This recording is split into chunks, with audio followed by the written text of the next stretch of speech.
Assalamu alaikum to all my brothers and sisters. I hope you all are fine. So our question is, where is Surah Al Imran in Quran? So the answer of the question is,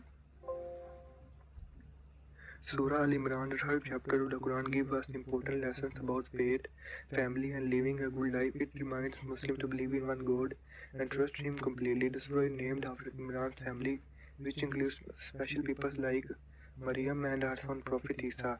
Their stories show Allah's blessing and miracles. The chapter teaches us to be honest, kind, patient, and to stay strong during difficult times. It also tells story of past prophet to help us learn from their lives.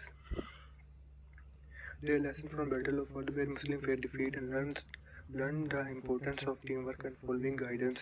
Overall, Surah Al Imran encourages believers to trust Allah, work together, and live in the way that kind, brave, and faithful.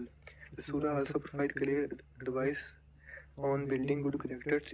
It encourages believers to be truthful, patient, and kind-hearted, showing how these qualities are essential in the life of a Muslim. Ultimately, Surah Al Imran is a powerful reminder to stay connected to Allah, trust His wisdom, and live a life that reflects kindness, courage, and unity. It guides Muslims on how to be better people, strengthen their faith, and support on others as a community. I hope you understand this. Okay, Allah Hafiz. See you in next video.